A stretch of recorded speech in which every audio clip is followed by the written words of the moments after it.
Welcome back to another edition of Bailey Price Media Live.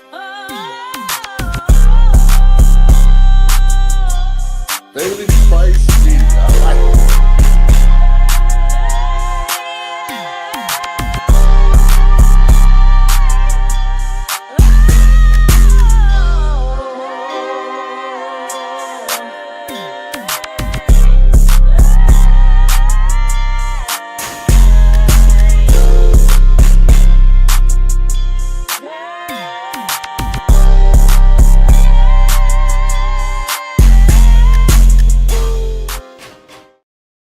Man, what's going on, everybody?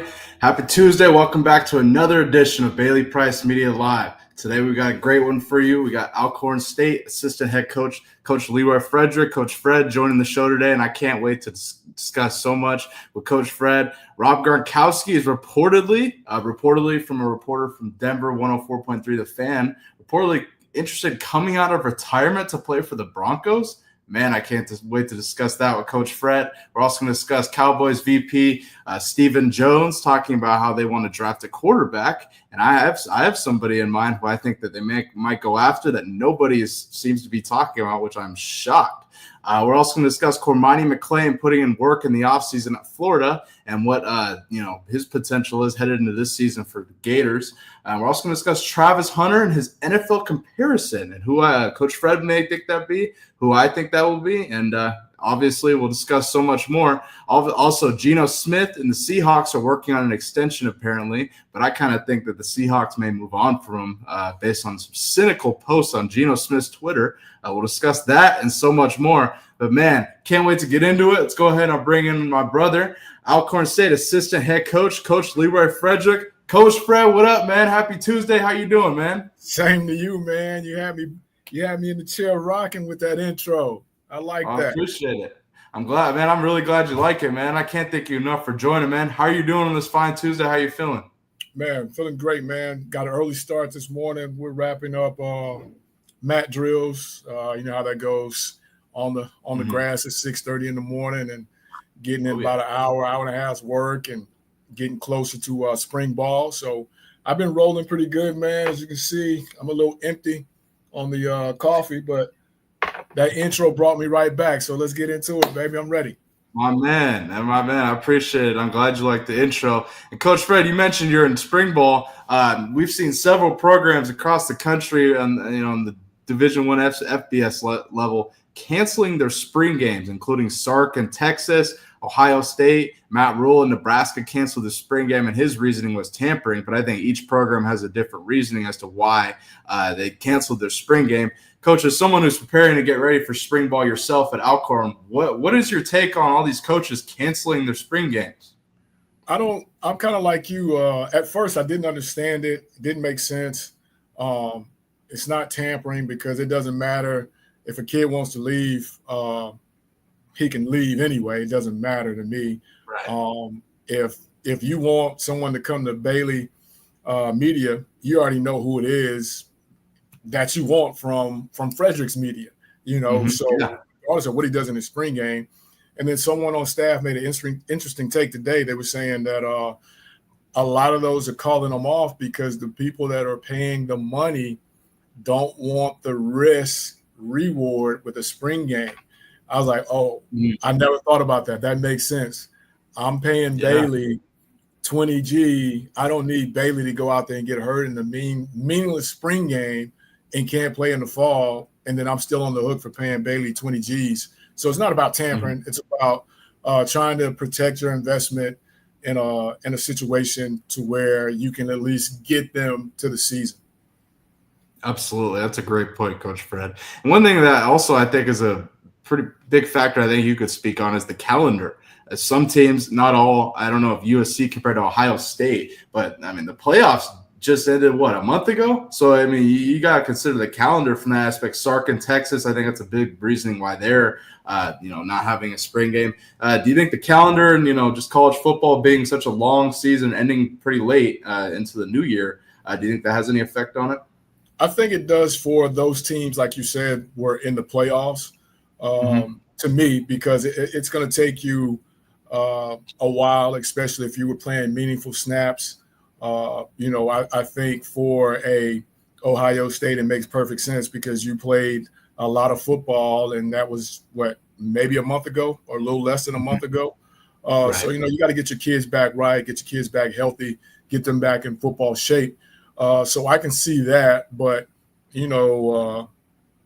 group of four who was 3-8, I mean, I don't understand that part of it. But, again, everybody has a different reasoning. And then I'll throw it back to you from when you were playing. Could you have ever thought or imagined that spring would be canceled? I mean, I'm going to be honest. When I came out of high school, I was class of 2021. So the NIL transfer portal wasn't what it is today. I think it's kind of changed so much in the last couple of years. I wouldn't have fathomed that. I wouldn't have fathomed a lot of the shit that's going on, whether that's anything else that's going on in college football in this day and age from when I was coming out to now. Is it a little surprising to me? Yeah, it's definitely obviously not traditional, but it is what it is. This is a new era of college football. So if this is what coaches believe is the best strategy in the spring and, managing all that, that's Sark's choice. Like, it doesn't really like throw me off that much. I just think college football is so much different than it was 5, 10, 20 years ago. That's just what it is. You know what I mean? That's my take on it. You agree? Yeah. And I'm with you on that. I can see that, but I never in a million years would have thought that this part of football would have been changed because it was already a shortened format of the season. I don't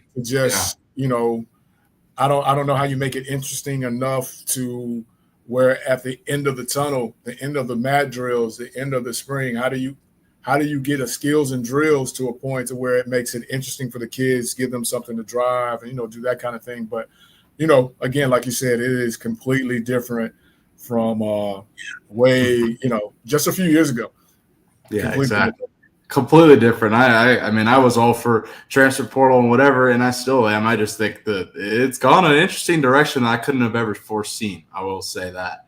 Well, Coach Fred, let's get into it. We got a lot to talk about. There's been a flurry of news today. For those watching, shout out to Lucy, Max Hess, Coach Davis, Zachary Walker, Fly, and more. Make sure you guys hit that like button, subscribe, become a member of the Bailey Price Media Army. I appreciate you watching. Coach Fred, this is a big storyline that came out. So let's dive into it.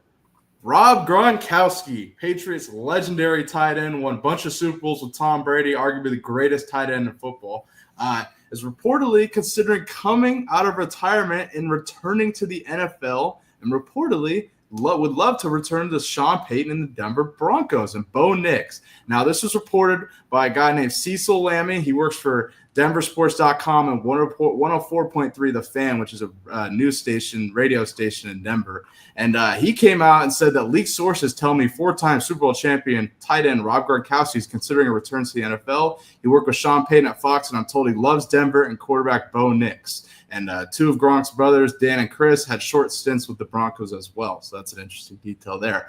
Coach Fred, before I get your take on Rob Gronkowski's return, let me show Cecil Lammey's video on this. He's down in Indianapolis at the Scouting Combine, and here's his report on this. Take a listen. Rob Gronkowski wants to return to the NFL. Cecil Lammey in Indianapolis for the Scouting Combine with FootballGuys.com. League sources have told me that Rob Gronkowski, 4-time Super Bowl champion, is training, working out at high altitude in Vail, Colorado, to make a return to the National Football League. League sources also tell me that he likes what he's seen from Denver Broncos quarterback Bo Nix, and of course he has a relationship with Sean Payton from their time working together at Fox Sports. So, teams in need of a tight end. You've got a great tight end class in this NFL draft. I'm going to watch these prospects work out. Coach, what is your take on this? Gronk has been out of football for a couple years now. We've seen him working on TV and on Fox. Man, any shot that he returns? What are your thoughts on this whole situation? I just can't see. Bailey, this is out of left field. When he left, it was because the injuries continued to pile up when he left Tampa after that last Super Bowl. So I don't know how you fix that with a couple years layoff to now, you're ready to go. The seasons are longer now than when he last played. I just think I got to see him working out, Bailey, because right now this has all the feel of clickbait, man. I mean, and they had me until the part about his two brothers had a short stint there, because that has nothing to do with nothing. And I feel like he's making his way up in the broadcast game, working with Fox and things like that, to where it's not about the money. I just feel like this has a hint of clickbait. I need to see him working out. Yeah, for sure. And Cecil Lammy, he works for 104.3 The Fan. Philip Lindsay, former Broncos running back, Colorado alum, works there as well. I will say that. Giving an update on the situation. As of right now, Rob Gronkowski's agent, Drew Rosenhaus, hasn't confirmed this report at all. But nonetheless, Gronk does have a podcast with Julian Edelman, and he kind of teased a return to the NFL the other day, kind of talking about it just because of the hours he works and all the traveling he does. I'll go ahead and show that and take a listen. Talking to my brother actually yesterday, and I told him, hey, I might as well go back to football because I'm grinding harder than I ever grinded before, and I'm not even playing football. What's going on, Rob? Where you at? Hey, Jules, how you doing, man? Yeah, so I'll go ahead and show the rest of that later. But Coach Fred, now I gotta give you some context to this. Play that back one more time. I really want you to pay attention to Gronk. Play that back one more time for me, baby. Talking to my brother actually yesterday, and I told him, hey, I might as well go back to football because I'm grinding harder than I ever grinded before, and I'm not even playing football. What's going on, Rob? Where you at? Hey, Jules, how you doing, man? I'm just in Florida right now, relaxing, taking in the sun, laying by the pool. Yeah. What do you got? Yeah. Taking in the sun, laying by the pool. Important detail there. Then I don't know. You're younger than me, Bailey. You've probably never been down this avenue, but I've been down the avenue before. I know a drunk person when I see one. That's something to think about. Yeah. That's all I'm gonna say. Now, let me spin it to you this way. Today, out of all days, this report drops from Cecil Lammy. Today, out of all days, everybody has ran with this. Today, out of all days, is Bo Nick's 25th birthday. Now, I'm not going to give any, I'm not going to sit here and say it's coincidence. This is just the facts of the situation. Bo Nix turns 25 years old today, obviously coming off a hell of a season last year. Now, if let's play this game a little bit. If Gronk were to return to the NFL, do you think the Broncos are a good fit for Rob Gronkowski? I think. What are your thoughts? I think it works for him. He's played in the cold before with the Patriots, so I don't think that would be really out of the realm of anything. But he finished his career in Tampa. I'm from Tampa. When he says he's by the pool enjoying the sunshine, that's hard to break away from, brother. I'm telling you, that's hard to break away from. So if he did come back, he's done it in the snow, but I just don't think he would want to do it in the snow again on a comeback tour. That's just me. Right. Yeah. That's a going from Tampa to Denver. Whew, I don't know. That's a big weather shift. Big shift there. I don't know. I'm going to also show you this. And this is just something I picked from the Super Bowl 2023. I think this was after Sean Payton got hired by Denver. And this is on a Fox broadcast. Just take a listen to this from 2023, Sean Payton and Rob Gronkowski. We both end up in an orange tie and blue suit. I swear I sent my gray suit in. Listen, it's my doing. It's probably a little over the top. I got a job at the Broncos for you. No training camp. You're 8 touchdowns shy of 100 touchdowns. I think I can get you that. And might be able to talk to the Walton Penner family about calling us the Denver Broncos. Guys, we need your pick. Hurry up. Hey, I'm picking the Broncos. No. They need the game picks. Now, the one detail, yeah, you see what I'm going there. But the one detail I'm going to pick out of that, Rob Gronkowski is at 92 touchdowns. He is to each touchdown, 8 touchdowns away from 100. Do you think that there will be any motivation for Gronk to return from that aspect potentially, or no? The competitor, I mean, I'd have to say yeah. The competitor in him, I'd have to say yeah. But I would also have to say, why didn't he have to go after that 8? After that, right? Yeah, you know what I mean. If it really meant something to him, it would have been more feasible or doable, so to speak, had he just continued while he was playing. To me, that's just my opinion. No, I agree with you 100%. And I think this is an interesting story from Cecil Lammy and 104.3 The Fan.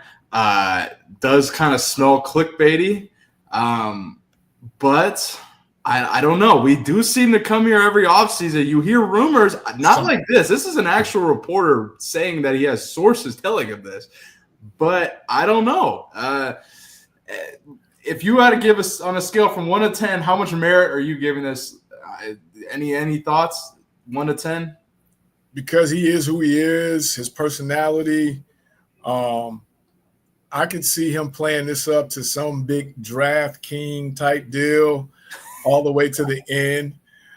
So I got to leave the door open, and I'm going to leave the door open at about a 5.5, 6, just because it's Gronk, fun-loving. We're headed into the off season. I'm going to go 5.5, 6. Oh man, let me think. If 1 to 10, I like where you're at. Honestly, the 6 I think is a fair thing. I put it over 50% just because of the noise every offseason. I don't think where there's smoke, there's fire, Fred. I think that if he didn't want this to happen, he would shut it down immediately. I don't know. Interesting. We will stay tuned to these developments and see.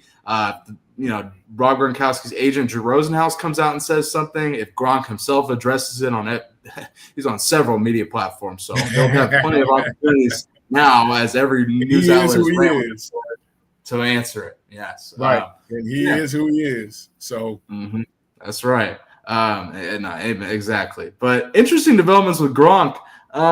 Man, Coach Fred, let's move forward here though. Talk a lot. Let's go into college here, and I got to ask you this: as a guy, you're from Tampa or from Florida. I got to ask you about a former Florida native, Cormani McClain. So Cormani McClain, obviously, former 5-star cornerback, was put on full scholarship at Florida a couple weeks ago. Excuse me. Coach Fred, I want to get your take kind of on his journey from Colorado. He came out of Florida, went to Colorado. That didn't work out. He ended up walking on at Florida and working his way up to full scholarship. And this offseason, he's been putting in serious work with Florida and their strength and conditioning program, looking a lot bigger, putting on some serious weight this offseason. But Coach Fred, what are your thoughts on Cormani McClain's just journey overall? Go ahead. I like to think he's starting to mature. He started with the big commitment to Miami, and then on signing day flipped to Colorado, and then had his troubles at Colorado, and then eventually ends up at Florida. But I want to make sure that we make this point be he was not your typical walk-on student now. So, I mean, he wasn't in the financial aid office trying to get financial aid and student loans. He didn't have to go that route. He had it in cash. So, I just think, the young man starting to mature, and he was a tremendous talent at Lake Gibson High School, Lakeland High School back in Florida, around my area. So I've been seeing and knowing of this young man for a long time. To see him start to turn the corner, man, I got to keep my fingers crossed. He's definitely been in the weight room because he was nowhere near that even a season ago. So to see him on this side of a news story is great, man, because so many times when they start on that other side of the news story, they never get an opportunity to get back to the other side. So to see him fight his way back, it's big time, man, and rooting for the kid, again, a hometown kid. So hopefully, he's turned the corner. He's matured now. Yeah, absolutely. Absolutely. You know, he's been, you know, kind of dragged through the mud, so to speak, in the media, whether that's due or not due, from the way, you know, what happened in Colorado, the way that kind of transpired, then him having to leave. We already know Colorado, any sort of, you know, incident or anything that happens is going to be in the media. So yeah, and then Cormani McClain, you know, combined with, you know, Prime, it's just going to create a huge story. What were your thoughts on the way, you know, him leaving Colorado, going to, you know, Florida and walking on, so to speak? It's really an NIL type, you know, walker where he's still getting paid or whatever. But what were your thoughts on the way that, you know, kind of him and Colorado parted ways? And, you know, do you think he'll eventually learn from that? I think we're starting to see that. And hopefully, you know, going into next season with Billy Napier in Florida, we'll see him, you know, have a serious impact. What are your thoughts? I think he kind of learned from it. It was probably the young part of him, and then not having somebody on his team to tell him not to get into that going back and forth, because he was never gonna beat that media machine that was going on at the time in Colorado. Plus, he was in the wrong, so you know there was no way for you to come back and fight. You know that whether you thought you had facts or not. You know, you were the one that was initially in the wrong, and you know, at Colorado, you know, let it go and fight to get back to where he is now. Now, hey, he let it go then. Think of how much farther along he would be in the process. But he held on to that. He even started Rocky. Remember, he was one, I guess, miss away from being put out of Florida. So you know, still had that problem going on. So at some point in time, somebody's gotten in his ear, which I'm happy, I'm thankful for him. But, you know, I think he's learned from that. I hope he's learned from that. And, you know, we'll see, because now is when it really gets real in the summertime, you know. So we'll actually see how mature and how far along he's come.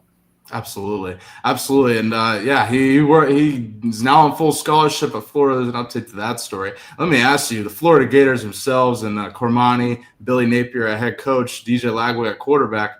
How do you feel about them going into this season? You know, started off kind of slow, not kind of very slow this past season, but they ended up turning it around towards the end of the year. They gave Tennessee a hell of a game and a couple other teams. How do you feel about the Florida Gators football program headed into 2025? Man, if they figured out the quarterback situation, I think they're going to be pretty good. If you remember, they were kind of in a quarterback rotation type deal, and I think they kind of settled in on Lagway. But you think about it, Bailey, if Coach didn't have such a huge buyout, man, he would have never seen the end of the season, which is when they started the turnaround. Right. You know, so the expectations are going to be super high just because of all those games you just named.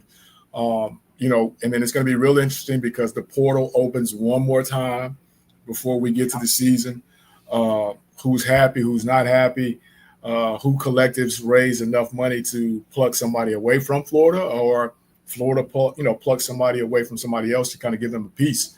So, you know, if they keep everything intact, I think they have an opportunity to make some noise in the SEC with the way things are going in that conference. When you look at what Alabama's lost within their quarterback, who's taken snaps the last couple of years, now they got somebody new there.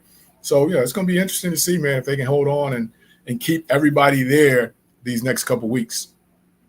Let me ask you, I'll let you answer first. If you had to pick an SEC dark horse, is Florida your SEC dark horse, or do you have somebody else in mind?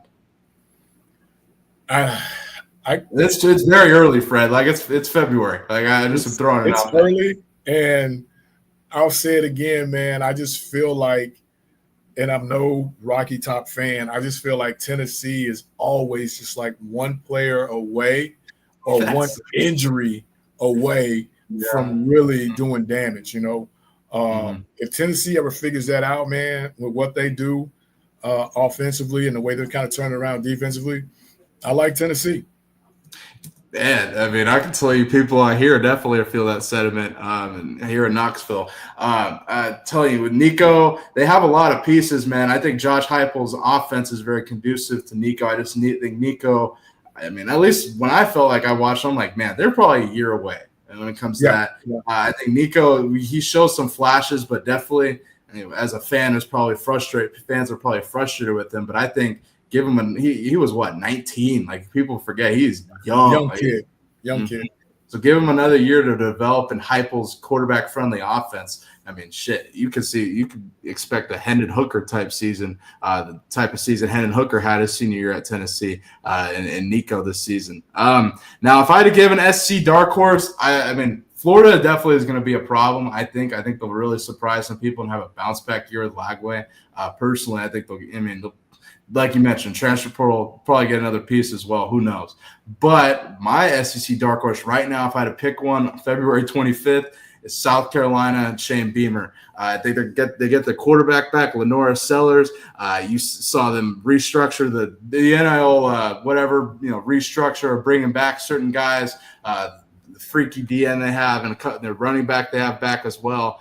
Man, I think South Carolina is going to really make some noise. If you really looked at their season last year, they were a roughing the passer away on a pick six that they had against LSU. If they don't lose that damn game, I don't know how you don't say that in the playoffs. Any thoughts on that? Now, are they going to be able to keep that young kid? He didn't play at the end, remember? And he is a problem going into a sophomore year. Man, yeah. But offensively, it's just something not there consistently for me with them when watching them, if that makes sense. Defensively, they're going to always be in games because, like you said, they can stop the run, they can pass rush. Offensively, can they find another receiver to be a go-to guy to get them out of trouble when they need it, most? So I guess I can see your pick defensively. Offensively, I just I don't know. I think every time I would watch them, and Lenore Sellers is a freak, man. I think he's going to have a really, like, him and Nico are going to be the two quarterbacks I watch in depth this season. See if they have a breakout season. Well, Coach Fred, let's move forward here. Let's stick on college here, and stick on. I got to ask you this. I think you'll have a good take on this. Travis Hunter. Travis Hunter obviously is participating in the scouting combine this week, going both ways, wide receiver and corner. So we'll see all kinds of action from Travis Hunter this week in the NFL scouting combine. But I got to ask you, Coach Fred, if you had to give an NFL comparison for Travis Hunter, who would it be and why? That's tough, man. I've been asked that before because I just don't know where it fits. You almost have to go two guys because of his him being so dynamic on offense as a receiver, and then him being such an elite corner. You could almost throw two different guys. Obviously, you got the graphic here of Champ Bailey, which could be a good comparison. I just don't know if Champ Bailey played as many snaps as Travis did in college, or anybody for that matter. He didn't. Yeah, exactly. But if any names that you could throw out there as an NFL comparison for Travis Hunter, your thoughts? Go ahead. The one that I had that came to mind was the one, like you said, the Champ Bailey. But Champ was a absolute dog on the defensive side of the ball. Like, Champ would come up and actually smack you consistently. And I just don't know body-wise if Travis is made up to be that type of guy, if that makes sense. Defensively. Can you imagine the Eagles push cracking everything and sending Saquon straight to him on the toss or any outside zone type run, and now he's got to come up? I just don't know how he'll fare in that consistently down after down. But Champ is who comes to mind for me. And then here's one that you may not remember for the Cardinals. I was just about to call it, from LSU. He was really Peterson. Patrick Peterson. Patrick Peterson. Okay. Just electric with the ball in his hand. You know what I mean? Yeah. And Travis is that. You can't take that away from him. Once the ball is in his hand, all bets are off. It could go to the house. Really electric. Same thing where, Pat was back in his heyday as well. But Champ Bailey, to me, is probably the one that would kind of draw the most comparison because Champ did it. Yeah, absolutely. That is true. I really like your Patrick Peterson comparison on defense. That is not somebody I thought of in my head. Man, here's someone I have on offense that I think could be an NFL comparison, and he actually played at the University of Florida, Percy Harvin. Any thoughts? I just think Percy was so dynamic with the ball in his hands, like you mentioned. Travis, I feel, is kind of the same way at times. Any comparison there? Bailey, man, let me take you back down to your history. You know, I'm a little older than you. Coach Fred. Man, they give that thing to PRV, like from the backfield to slot. You know, I don't see Travis lining up in the eye, you know, and taking the inside zone, you know. See, that's one thing I said they should do, but you know, that is true. They didn't line up Travis like they did Percy. They didn't let Travis return kicks like Percy. Like he had. I mean, I remember Percy's Super Bowl, you know, return with the Seahawks too. Like Percy was doing it all the way up to the NFL. I don't know if Percy was a problem. Yeah. Man, it's interesting. I really like your Patrick Peterson NFL comparison though for Travis on the defensive side of the ball. I think that's great. And then on offense, it's always a debate. But now let me ask you, with Travis Hunter, there's all kinds of noise coming out, all kinds of mock drafts coming out. I got to ask you, out of all the teams that are in the top, I don't think Travis should fall below 4 personally. But if you had to pick a team that's the best fit for Travis Hunter in the top 4, the top 5, who would it be and why? Top 5, I really like it, but I know he's not going to be there. I just think Jacksonville really? Is not really that far away, man. If you look at the overall, 2 years ago, man, they were in the playoffs with an opportunity to get to the championship game. 3 years ago, maybe a little bit longer than that, but they were in the championship game. You know, so they still have pieces. I think they still have a big cornerstone piece. I know our guy JB don't really believe in Trevor Lawrence, but Trevor's he's a franchise quarterback, you know. And I think, you know, with what people are saying they're gonna do with Travis, I think that'd be something that would go really well with Trevor, you know, Lawrence, the quarterback. And like I said, they have pieces. It's not like a rebuild completely, which I think is number 1 and number 2. Definitely number 3 is a rebuild. And I didn't get a chance to really watch a lot of number 4. But I feel like, you know, 1 and 2 and 3 are definitely rebuilds, more so than Jacksonville. Ooh, in Jacksonville, I think definitely is a good spot for him. If I had to pick in the top 4, because I don't know how you feel, but I don't think Travis Hunter should fall below the top 3. Sean King said that on this show as well. I think he's a generational talent. I don't think he should fall. I think I would be seriously alarmed if he fell that much personally. But one team that I really think would be a good fit is pick 4, New England. And hear me out when I say this. Here we've heard so much noise the last 3 or 4 months about Travis Hunter playing both ways in the NFL, or whether he played both ways in the NFL, or certain teams that are like, or reportedly saying, "Oh, we're only going to play him one way," or whatever, you know, whatever the case may be. Who is New England's coach? Mike Vrabel. What has Mike Vrabel done in the NFL that I don't think any other coach has? Played both ways, at least not in the aspect Travis has, but he understands the concept of it. And I think would probably be open to the opportunity to let Travis, you know, at least attempt playing both ways. Imagine Travis Hunter on the other side of Christian Gonzalez. I think that would be a pretty elite secondary. Also a good weapon for Drake May on offense. What are your thoughts on that? I mean, you know, when you put it in that context, I can definitely see that happening. But I throw it back to you, what I said earlier. You know, and is he really going to be able to hold up playing that many snaps? And I don't think anybody in the NFL is even thinking about getting close to the number of snaps on both sides of the ball. I just can't fathom that.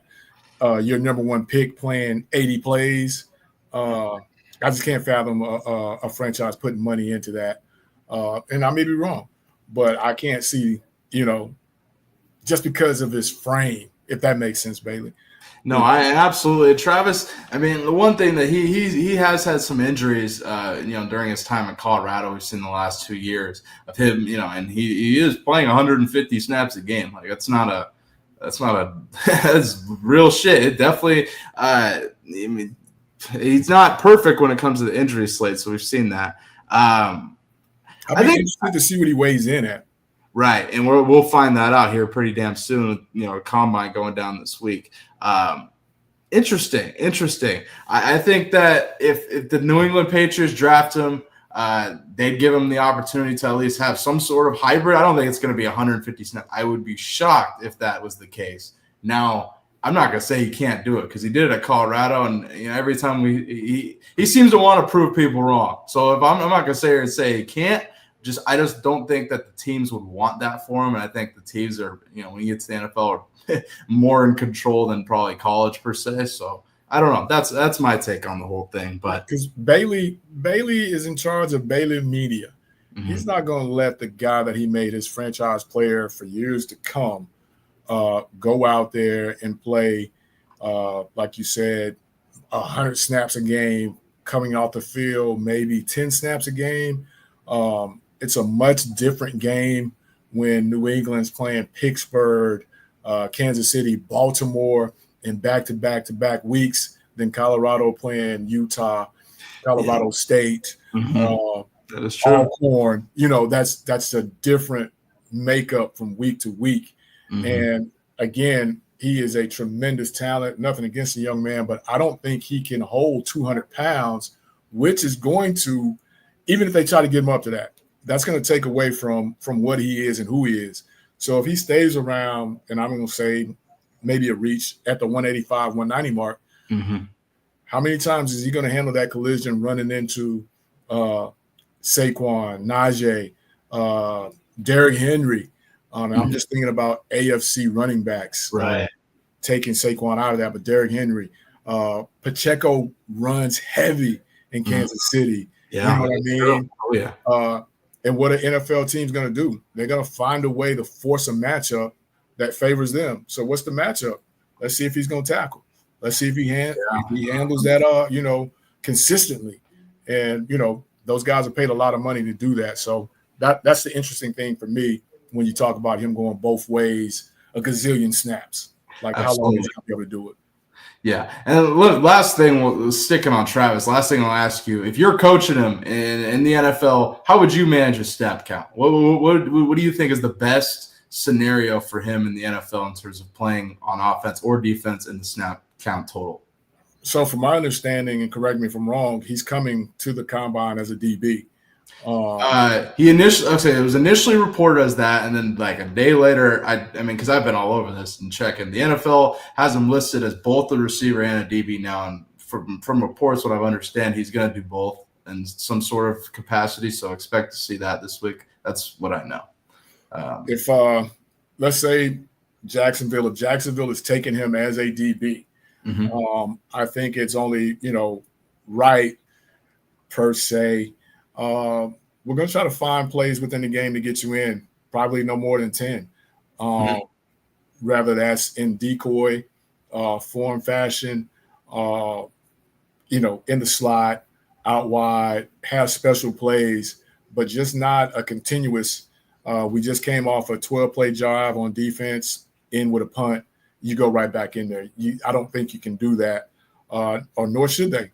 At that point, because again, that's your franchise player that you just sunk a number one pick into that you want to see around in 5 years. So we're going to see if we can return punts. We want the ball in his hands. Why not? Let's see. Matt and I were clamoring for him to return punts, return kicks. We asked Deion Sanders Jr. whether Travis Hunter would return kicks.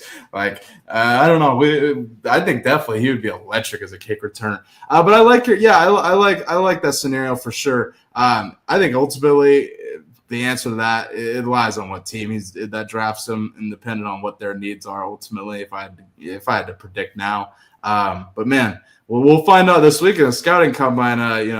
See how he looks and what he runs. I think he's going to really put on a show this week. He's a unicorn to say the least. So let's go to the NFL before we go back to one more college thing. But Coach, I got to ask you about another Florida boy, Geno Smith. So Geno Smith posted on Twitter. He posted a GIF of LeBron picking up a bag and walking out, seemingly a cynical post, so to speak.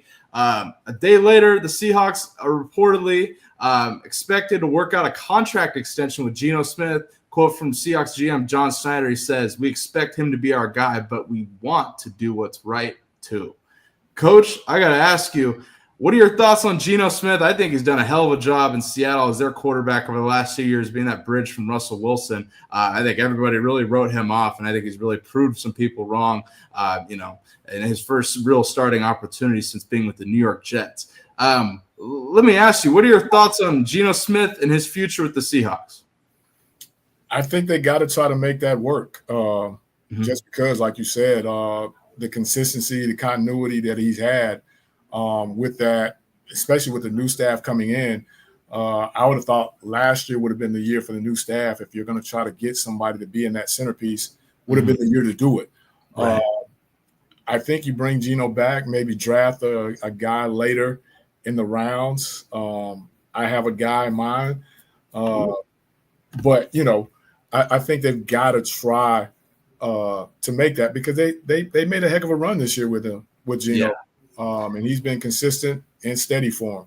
And it's a bounce back story that I'm rooting for Geno, man. Geno bounced back nicely, man. Yeah, I'm a big fan of Geno Smith. I think he's a hell of a worker, hell of a quarterback. And, I think a lot of people wrote him off. And, I mean, besides myself, I can tell you when, the Seahawks traded Russell Wilson and everyone's like, what's next? The Seahawks are drafted quarterback. I was like, no, we got Geno Smith, dog. We got to start Geno. Geno's a dude now. And Sean King's been saying, like, if you ever seen Geno Smith throwing shorts, he's fucking unbelievable. He looks ridiculous in shorts just throwing. Now, let me ask you, you mentioned the Seahawks. You have a name in the later rounds for the Seahawks to draft. Who would that be? I was going to let you kind of get to your deal, because I think we may be talking about the same person because, I mean, you're really on research and things like that. So I want to see if we are anywhere near, and I'm pulling my my research paper up as well. I just want to see if we're anywhere near who we're talking about here. Let's circle back to that for sure. One stat I'll show Geno Smith, and this is a debatable stat, but Geno Smith does leave he does lead the NFL in fourth quarter comebacks over the last 2 seasons. Now, whether this is induced by the quarterback or not, this is a real stat. And we saw Kirk Cousins was leading this a few years back when he was with the Vikings. I think with due reason as well, but. Nonetheless, the Seahawks have been an up and hill the last 2 years, but nonetheless still found a way to make the playoffs the first year with Geno. They really should have beat the Niners in that season. Last season, Seahawks missed the playoffs, but it's kind of a collapse later in the year. But interesting to see how it comes into this year. Before we move on and get your comparison, I got to ask you, if the Seahawks were to move on from Geno Smith, do you have a landing spot for him and why? And let me ask you this. Pete Carroll was seen flying from Seattle to Indianapolis for the Combine, right? And this is reportedly, but there's a video of him reportedly talking to John Schneider and Mike McDonald, for a long time and, on a flight down to Indianapolis for the Combine. Any shot this Raiders make a move at Geno Smith? If he becomes available, I got to believe that. I got to believe that if he becomes available, again, I don't think Pete's in this thing for a full rebuild. Coach Carroll's getting up there, and I know he loves the enthusiasm, but to go through a complete rebuild at this point in his career, I don't think that's what he's for. So if he becomes available, I could definitely see them jumping in that market. Just interesting. I wanted to bring that up because of Geno Smith's cynical post, and then a day later, news come out that they're working on an extension with Geno, and we'll see whether they can come to terms on an agreement. Now if we're talking the Seahawks and who they should draft at quarterback, that's an interesting scenario because we're hearing all these rumors about trading DK Metcalf. I don't think they should trade DK Metcalf. I think he's a physical specimen. Should not trade him. Tyler Lockett, I thought Tyler Lockett was going to retire. Apparently, he still wants to play, so we'll see whether they hold on to him or let him go. I can see Tyler Lockett going down to the Raiders with Pete if he were to be let go. Yes. I'll throw a name out for you, and this is a name I like, and I don't think other people like this name besides Coach JB, I think Kyle McCord. I don't know. You put him with the weapons they have in Seattle with Smith and Jigba, DK, Noah Fant, got a solid run game, Walker and Charbonnet. If they could figure out that offensive line, which has been their Achilles heel for the last 15 years, they'd be pretty. I think they'd be really, really solid. I think their offensive line the last 2 years was especially their Achilles heel. And then this past season, I know this might be a hot take. That defense cost them a lot. And they brought in Mike Macdonald as a defensive guy. He's a defensive coordinator with the Ravens. And the Seahawks defense, I think, struggled more with Mike Macdonald than Pete Carroll. That's just the take I have. Who do you got? Your dark horse for the Seahawks to draft. I got to hear this. I like the kid from Louisville. Okay. Yeah. And here's why. Because even if they keep Geno, you bring this kid in to come under Geno.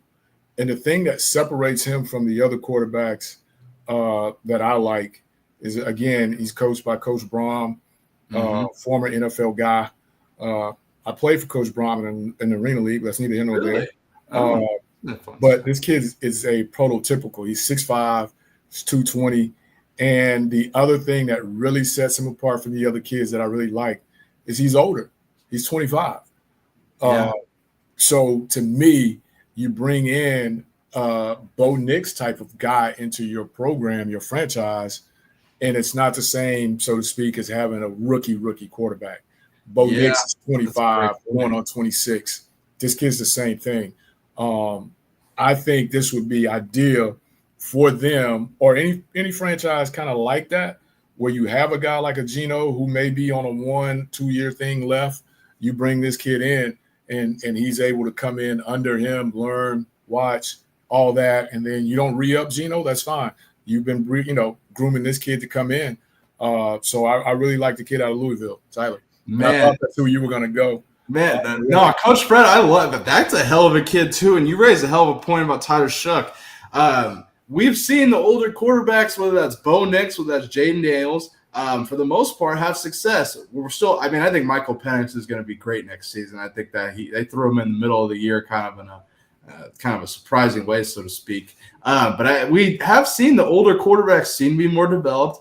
Those that have played a lot of college football, like Shuck, like you, Spencer, man, I think that would be a great fit for Seattle. They definitely have the weaponry, like I mentioned. Definitely have a run game to take the pressure off the quarterback as well. Defensively, they could, figure that out. I think that, it could work, man. That is a great place for Shuck to be drafted. I don't know what Seattle's doing. They traded for from the Commanders. Why am I blanking on his name? Sam Howell. I don't know if Sam Howell's still on the roster. They gave up a couple picks from this past season. Never really saw too much from him unless Geno went out. Man, interesting. I like that. I like that a lot. Well, let's stick on this quarterback trend here and discuss some more quarterback developments here. So this is interesting. Cowboys Vice President Stephen Jones says, I think one of our goals is to get a young quarterback in the draft. And so the Cowboys are drafting a quarterback this offseason. Jones just says, I don't know where that is. Now, the Cowboys hold the 12th overall pick in the draft. Coach, I'm going to ask you this because Matt and I had talked about this. I asked Matt yesterday, and Matt doesn't think it's a possibility anymore. Any shot the Cowboys go after Shedeur Sanders at quarterback? And I get they just signed Dak. Shedeur would have to sit, ideally, unless they move on from Dak and trade him to a team that wants Dak. I think there are plenty of teams that would take Dak Prescott. It's just you have to handle the giant contract. But what are your thoughts on the Cowboys vice president saying they're going to draft a young quarterback and any chance that's Shedeur Sanders, Coach? He's not going to be there unless they work something to get into one of those early spots. I don't think he's past I don't think he lasts past 10. Just because. You don't see any shot of Shedeur. Now, we've heard all the noise with Shedeur and him not throwing at the combine and how this may affect his draft stock, blah, blah, blah. No, I'm being realistic. We've seen quarterbacks fall in the draft before. Let's not act like this isn't, anything new. Any shot he falls at 12? I don't think so. Just because of the teams that are picking, Right. Who knows what one's going to do? I really still feel like one is going to trade out of there, get more picks. I can see that for sure. Tennessee. Yeah. 2, to me, and hear me out. 2 is crazy if they don't bring back Jameis Winston just because. Yeah, that's a great point. Because if you don't, you're starting all over again from bottom. Mm-hmm. 3, you've already made the commitment a couple years ago. 4, you already know where that's at. 5, you know where that's at. Now 6 is where it starts to get tricky just because. 7 is where it really gets tricky because of what just happened. Yeah. 8, who knows? I think they like what he did toward the end of the year. 9, they are trying to get from under that contract with Carr, who's got a lot of years. 10, we already know what it is. Yeah. 11 is the question mark. Really? What are they going to do with him? I think they extend Brock Purdy and pay him more than 2. So what are they going to do with him? So I don't think he gets to 12 just because, and I see it happening around 6, 7. If not, when we're talking 1, if 1 stays where 1 is, I don't think he gets that far. Yeah, I tend to agree with you. I personally think that Tennessee at 1 should draft him, and I think that would be a great fit for what they have right now. But it does seem like they're either going to go with Travis Hunter or Abdul Carter. We've seen the reports of Cam Ward, but I don't know. Tennessee's so weird. I could see them not drafting a quarterback and pissing off their fan base even more. Cleveland is interesting. We've seen the noise of Shador saying he only plays with the Browns on Madden. Coach Prime reportedly seemingly being okay with the Browns drafting Shador. So that's something to watch. The Giants, they need a quarterback, so we'll see whether that's Cam Ward or Shador. New England, no. Jacksonville, no. Personally, I think there's no shot the Raiders draft a quarterback with the amount of defensive linemen, defensive backs for Pete Carroll to go and draft. I think there's no way. I think they'll pick either Mason Graham or the other Michigan DB, one of those guys, one of those defensive freaks from Michigan. I think that's who the Raiders and Pete go after. 7, I could absolutely see the Jets drafting Shador if he falls to 7, 100%. And that would piss off Jets fans, I think, at least Matt McChesney. But I could see the Jets drafting Shador for sure. 8, no, they have Bryce Young. 9, no, because they have Spencer Rattler. 10, no, Caleb Williams. 11, no, because of Brock Purdy. I don't know. I just thought it was interesting that the Cowboys are drafting, are interested in drafting a quarterback. I thought it was interesting that they came out and said this so early, considering how quiet they were last offseason. But they are the Cowboys, man, and it's all about media play, so to speak. When we're talking about the Joneses, yeah, I don't see that one. Yeah, I'm with you on unless that. They make a move. I don't see that one. Yeah, unless they make a move, it's just possible, I guess. Who knows? Like there's a lot of things to go down here. I really think that we're going to see a lot of movement in this order. I would be shocked if the top 5 stays as is what I'm going to say right now. I take that with you. Yeah. Going back to the Cowboys, are the Cowboys done? Are the Cowboys done with the current group that they have? Do they have to blow it up? It really seems like that they have to, allocate a lot of their money into paying Dak, paying CeeDee Lamb, and presumably eventually paying Micah Parsons. Are the Cowboys done, Coach Fred? The Eagles just won the Super Bowl. The Commanders are as good as they've ever been, or in a long, long time. The Giants, we'll see, struggling. But are the Cowboys in trouble? I think they are. Remember, their stronghold was up front. They just had one of their mainstays retire. Zach Martin, yep. You don't know what's going to happen with your all-pro left tackle. I think they are, man. I think they've kind of painted themselves in a predicament of where they've got to try to make some moves that I don't know if those moves are even doable. Like you were saying, if they come off of Dak, but they just signed, who's going to pick that contract up? you know, I don't want to say damaged goods, but somewhat damaged goods. And then they're going to have to back it up for Michael Parsons. Ain't no doubt about it. Yeah. So anything that they get has got to be young and really on a rookie contract type thing to even keep them afloat, I think, in the next 2 years, just to be honest. And then you think about what they have on the defensive side. They're going to have to pay the corner as well. The Cowboys are really interesting. I saw that Zach Martin retired the other day, and I was like, oh fuck, because Zach. They picked him over a lot of different people about 10 years ago, and I think it worked out perfectly for them. Zach Martin will probably be a Hall of Famer. If you're really looking at his career, he's had a hell of a career in Dallas. I think it's really tough for that division. I really do. Oh, no doubt. Very, very formidable. And if the Giants even have an inkling of being good, the Cowboys are going to be – it's going to be a tough divisional battle for them to win. And, fuck, they haven't been in an NFC championship game since, 95 or something? So it's – 96, something like that. Yeah. Exactly. An uphill battle for Dallas indeed. Coach, before we get out of here, let me ask you, any take on Shedeur Sanders not throwing at the combine? Does that alarm you at all? That really surprises me because I thought that's what he would do. I didn't think, I thought he scratched on some of the run stuff, but to actually get out there and throw, because that's the limelight. That's what he wants. Mm-hmm. I really thought that he would come in there and be ready to put on a show. So to hear that he's not going to throw, I'm just kind of now like, but what's really going on at this point, compete. And that's what he loves to do. He loves the spotlight, no other bigger spotlight than in Indy. So to see that he's not going to throw, I was like, whoa, what's that all about? Now, let me ask you, Coach Fred, this is my final question, and I'll get you out of here. Your top 5 quarterbacks coming out in this year's draft. If you had to rank them, are there any names that would surprise you? We mentioned Shuck from Louisville. Obviously we've talked Shedeur Sanders, Cam Ward. You could throw Will Howard, Kyle McCord. Give me your pick. Top 5. Who you got in order and why? Go ahead. I'm pulling it up and I'm gonna tell you why. And then some people are gonna be surprised about that, but for me,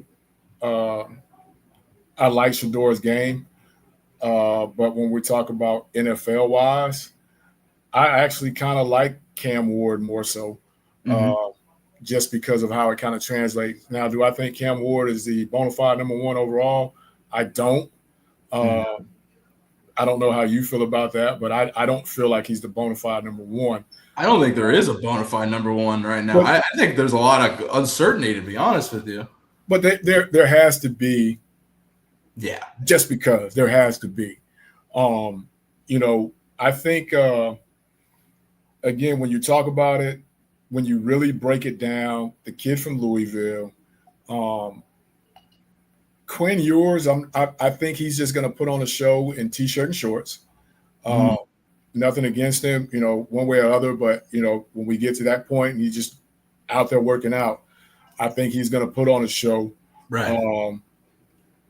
The kid that nobody's really talking about, but if you go back and look at his game, McCord, I have him as my deal as well, because I think he can get out of trouble, but he can make throws, and he does just enough. You know what I'm saying? And then you put Cam and you put Shedeur in there, and then like I said, I really like the kid Jackson Dart. Yeah. But I don't know if it's going to translate to Bo Nix. You know what I mean? Right, yeah. I think it's all a fit, to be honest with you, because Bo Nix has got – we forget he's got Sean Payton. So, Sean Payton picked him for a freaking reason. Sean Payton's awesome. Yeah, and built around him. So that's my 5. But the kid from Louisville I really think is being slept on. So we'll see how it goes, man. So where are you at? Man.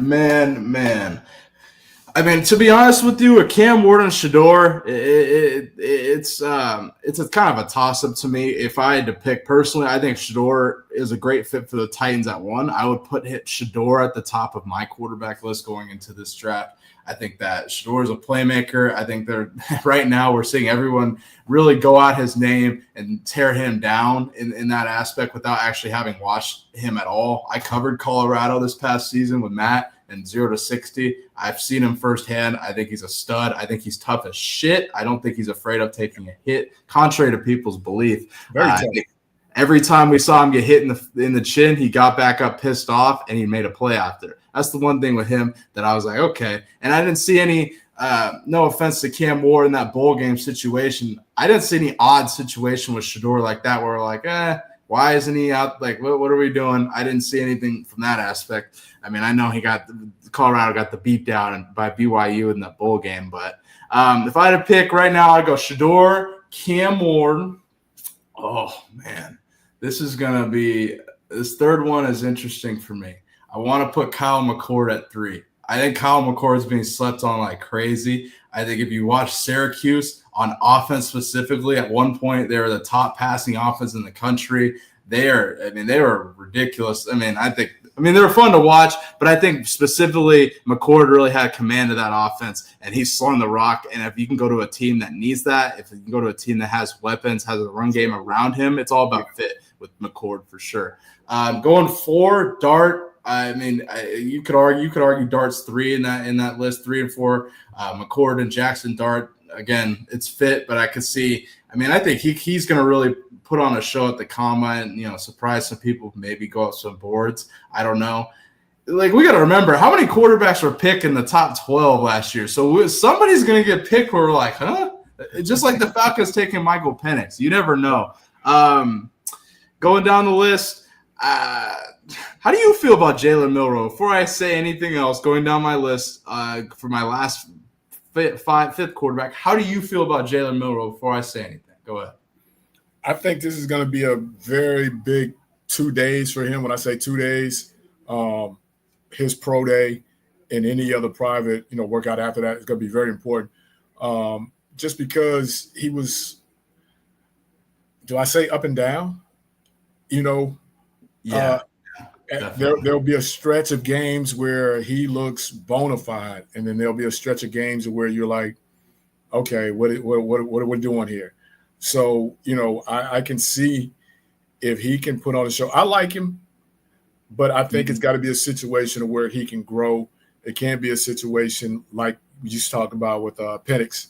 I don't think that situation is for him. 3 weeks and now you're the starter. I just don't know if that situation is for him. I think if he gets into a program, franchise that can, take time and teach him, I think he'll be really, really good.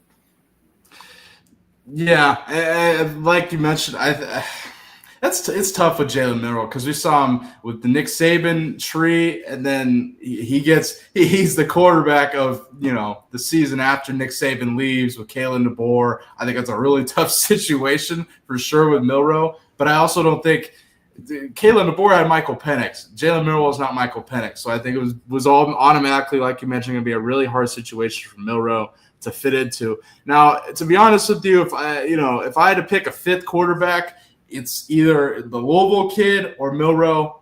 I would give the edge to the Louisville kid just because he's played probably, I think, longer than Milroe. I think he's probably a better NFL prototypical quarterback over Milroe. Milroe, again, it's situation. You're probably going to have to build an offense around him, similar to Lamar Jackson, the Ravens. I don't think Jalen Milroe is going to stand back there and sling it in the way that Shook would. But I think it's a toss-up between the two. I'd give it to the Louisville kid. And that is my top 5. Shador, Cam, Kyle McCord, or Jackson Dart at 3 and 4, flip-flop them, and Shook from Louisville. But, man, Coach, what a great show. I can't thank you enough for joining on this fine Tuesday. Your insight's always great. I think the chat really appreciated it. I definitely did. I can't thank you enough for joining, man. And definitely. I hope all is well, Alcorn and Alcorn football and what you got going. I appreciate you, man. Thank you for joining. There's actually a couple people from Alcorn that are watching, and they wanted me because they like you. They was like, make sure you get Bailey straight on the name. It's Alcorn, not Alcorn. Alcorn? Okay, yeah, because I am from Mississippi. I had no idea. So Alcorn, absolutely. I was the same way. So, yeah. So they wanted me to get you straight. So I was like, all right. I'm right now, Alcorn, for sure. But man, Coach Fred, you're the man, dude. I can't thank you enough for joining. Your insight's always great coming from a coach yourself. I think you give a great perspective that other people don't. And man, I can't thank you enough for joining. I'd love to have you on again soon, man. Appreciate you, brother. No doubt. Absolutely. Let me know. We'll talk offline, and can't thank you enough for joining, Coach Fred. Man, what a great show. Coach Leroy Frederick, Alcorn State Assistant Head Coach. Man, I can't thank him enough for joining. We broke down Rob Gronkowski potentially returning to the NFL to the Denver Broncos. There was a reporter from 104.3 The Fan in Denver that broke that story. We also broke down Geno Smith's future with the Seahawks. They're working on an extension, him and the Seahawks general manager, John Schneider. We also broke down Cormani McClain putting in work with the Florida Gators strength program, looking a lot bigger, and broke down his story from Colorado to Florida. We also broke down Travis Hunter's NFL comparison, Shedeur Sanders, whether the Cowboys would be a good fit for Shedeur, as the Cowboys vice president announced that they would be drafting a quarterback, and so much more. If you guys are watching in the chat, I appreciate you. Hit that like button, subscribe, become a member. To those watching, Zachary Walker, Lucy, Coach Davis, Shirley, Sabrina, and everybody else, I appreciate you guys watching. Hit that like button, become a member. That donation button is open if you like to donate to Bailey Price Media. This show is really, really growing. I can't thank you guys enough for doing that and helping it grow. This show does not grow without you, the viewer, so I can't thank you guys enough, the Bailey Price Media Army. We'll be back on Thursday, and this is a special guest I have for you on Thursday, Jeff Nadeau. Nadeau, the man, Nadeau will be joining the show on Thursday. Nadeau will break down the truth of the Justin Tucker allegations, as the Ravens have come out and said that the Tucker allegations are alarming, but they're not going to move on anything yet, not going to cut him or do anything yet. Jeff's also going to break down Big Dom DeSandro and his impact on the Philadelphia Eagles, and so much more. Stay tuned for that. Jeff Nadeau will be on this show Thursday. But thank you guys all for watching. Hit the like button, subscribe, and become a member of the Bailey Price Media Army. I will see you on Thursday with the main man, Jeff Nadeau. See you guys on Thursday. Peace.